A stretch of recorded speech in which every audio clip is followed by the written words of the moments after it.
Good morning friend, જય સ્વામિનારાયણ, જય શ્રી કૃષ્ણ. સ્વાગત છે તમારા આજના મારા નવા બ્લોગમાં. કેમ છો બધા? અમે અત્યારે આવી ગયા છીએ, 6:30 થઈ ગયા છે સવારના. અને જોવો છો તમે, અમે આવી ગયા છીએ ટેરેસ ઉપર. અને આ સૂર્યનો નજારો જ કંઈક અલગ છે. હાવ અત્યારેમાં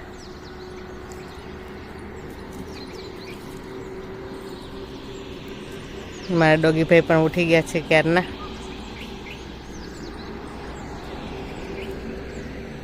તો ભાખરી ખાઈને ટેરેસ ઉપર આવી ગયા છે.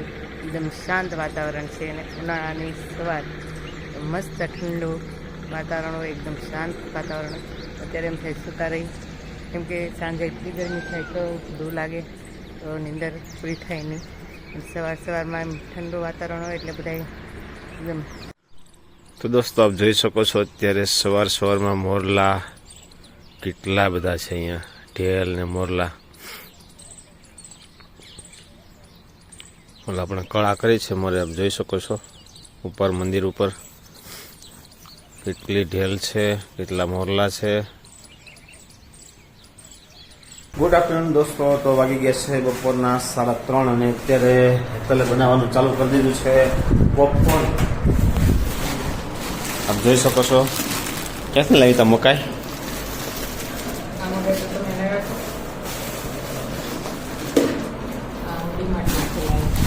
એક વર્ષ પહેલાનો બધું છે તો હમણાં હા, થોડા દિવસ પહેલા તો સુરત ગઈ હતી ત્યારથી લાવેલી છે. કેટલી બનાવવાની છે? થઈ રહે એટલે બસ. તો ચાલો વિડીયો બને રહેજો, મજા આવશે. કારણ કે આજે વ્લોગ બનાવવાનો થોડોક ટાઈમ મળ્યો નહોતો અને હવે બપોર પછીથી ચાલુ કરીએ છીએ ડાયરેક્ટ પોપકોર્નથી. ચાલો, પોપકોર્ન આપણે ઘણા સમયથી ખાધા જ નથી, ક્યારે હેતલ આપણને બનાવીને ખવડાવ્યા જ નથી. તો તૈયારી કંઈક આ રીતે થઈ ગઈ છે. હા,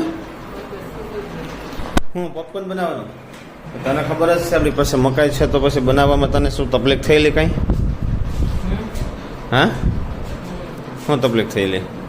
આળસ થયેલી? હા. તો ચાલો હવે શું પેલા નાખે છે, બીજું કાંઈ ન હોય. શું કેવું છે તારું?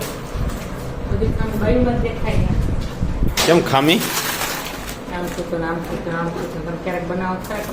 હું બનાવતો જ હોય ભજીયા ને, કોઈ ખામી ન આવે. મીઠું તો વસ્તુ અલગ છે, ભૂલી જવાનું. ચાલો જોઈએ હવે. એ તો ખવાઈ જાય પછી એમ જ થાય, ખવાઈ જાય. રેડી હવે? અમારી એમ પરફેક્ટ હોય. કોની? હા, એ થોડું ઘણું વધઘટ થઈ જાય એટલે પછી પાછું વધઘટ નાખી દેવાનું. બીજું શું રેસીપી બીજું ખાઈ ના હોય. બનાવીએ છીએ ટક.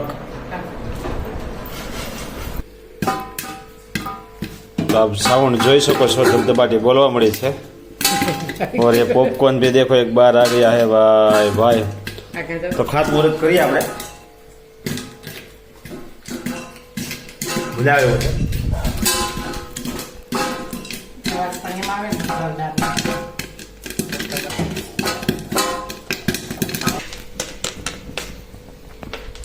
તો ચલો હવે ફાઇનલી પોપકોર્નનું કામકાજ પતી ગયું છે. હવે આપણે ખાવા મળીએ ફટાફટ. ભૂખ લાગી છે અમે પણ મને, અને સરસ મજાના ફૂટી ગયા. વિશ્વાસ નહોતો કે આવું બધું થવાનું છે, પણ થઈ ગયું. મને એમાં તો ગોગડા થાય. પેલા વાવતા ને ઘરે મકાઈ, તે ગોગડા બહુ થતા. એમાં ગોગડા ખાવાની મજા હતી, પણ ગોગડા ખૂટ્યા નહીં કોઈ વાત, સમજાણો? કરોડ થયા કરે. તો પોપકોર્ન કે સાથ ચા. હા, તારું કામકાજ ઊંચું છે.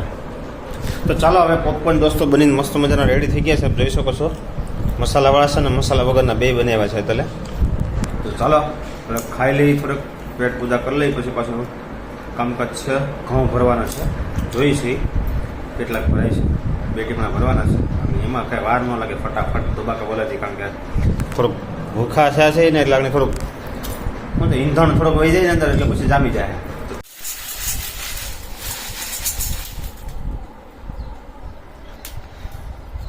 તો ચાલો દોસ્તો અત્યારે ઘઉં હમા કરવાનું કામકાજ ચાલુ થઈ ગયું.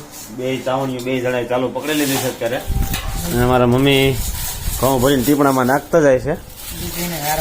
હા આજે એટલે મને સિફ્ટીમાં લઈ લીધો છે જરાક. હા એટલે આ હસના કડાકા ક્યાંય નહીં નડે. તને ખબર નહીં હોય તો કાંઈ વાંધો નહીં, સમજાણો? હસના કડાકા નડશે નહીં. હા હસના કડાકા નહીં નડે. એટલે આપણે ઘઉં સાળવાના છે. કાકડા બાકડા તો ક્યાંય નથી, ખાલી સાળ નાખે ને એટલે ઝીણું ઝીણું હોય બધી નીકળી જાય. ને મમ્મી અત્યારે ભરવાનું ચાલુ કરી દીધું છે ટીપણું. તો ચાલો ફટાફટ ચાળી નાખી. હજી આ બધા સાળવાના છે પીડાઈ. તો જેટલી સ્પીડ રાખીએ એટલે ફટાફટ થઈ જાય ને. તો દોસ્તો અત્યારે આપણે વટાણા વાવવાનું પાછું કામકાજ ચાલુ કરી દઈશ, કારણ કે જે વાવ્યા તેમાંથી ખાલી 4 દાણા જ ઉગ્યા છે. બાકીના હેતલ પાછા વાવે છે. ને અત્યારે આપણે સુરતી મરચી જે કહેવાય છે, તો અત્યારે મરચી પણ વાવવાની છે. હજી બધી રીંગણી પણ જોલા પણ એ બધી ઉગી ગઈ મસ્તીમાં. આ બધો રોપ છે રીંગણીનો, તો એ રીંગણી પણ આપણે ઉગી ગઈ છે. અને એક આપણે કટિયા રીંગણાનું બી નાખ્યું હતું, એ પણ ઉગી ગયું છે. અને હવે લીલા ધાણા નાખી દીધા છે. અહીંયા વટાણા હેતલ નાખે છે. હજી આપણે આ જગ્યામાં કાલે તો નહીં, પણ હવે 2-3 દિવસમાં ફ્રી થાય એટલે અહીં સેનડો મારી દેવાનું છે. હજી પટ્ટો જગ્યા પડી ને એક આ બાજુ અહીં પર લસણ વાવવાનું છે. અને બટેકા આપણે વાવવાના પ્લાન છે. આપણે જે રનિંગ બટેકા આવી એને આપણે બાસકામાં વાવવાનો પ્લાન છે. હે તો કે નહીં, બાસકામાં વાવવાના છે કોથળામાં. એટલે જમીન પોછી રહી અને ખાતરને બધું મિક્સ કરીને પછી એમાં બટાકા વાવીશું. અહીં લસણ વાવી દઉં અને ધાણા ને મેથી જોઈએ છે થાય છે કે નહીં તડકાના, કારણ કે તડકો સખત પડે છે. એ તો હવે વટાણા વાવે પાર કરે છે.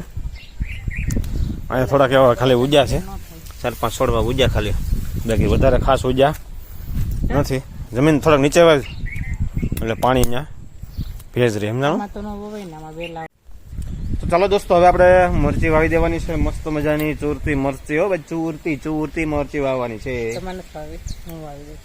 નહીં હું જ વાવી દઉં. હાલો અરે હું વાવું છું, તમને યાદ નથી રહેતું. યાદ રે. આ વખતે હું નિશાન કરી નાખે.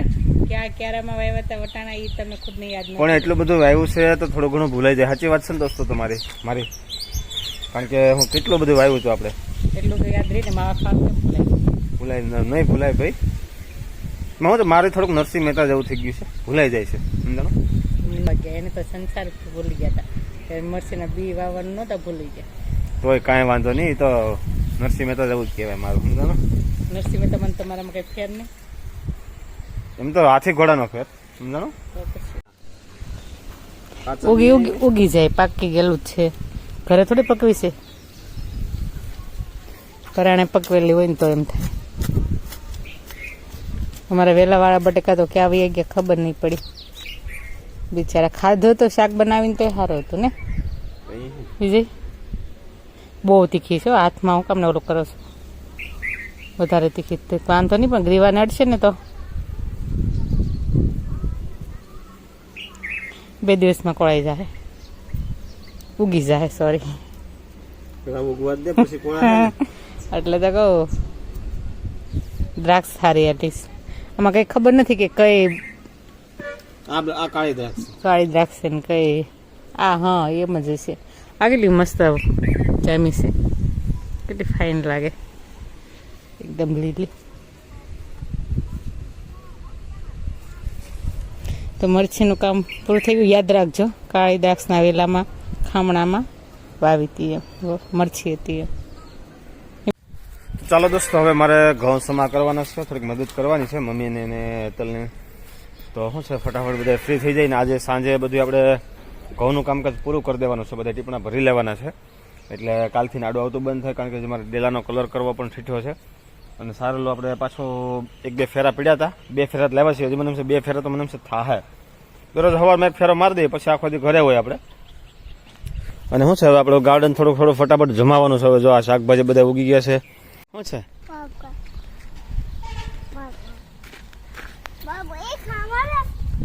કોનું છે એ મને તેની હાથમાં શું છે એ કોણે આપી ચોકલેટ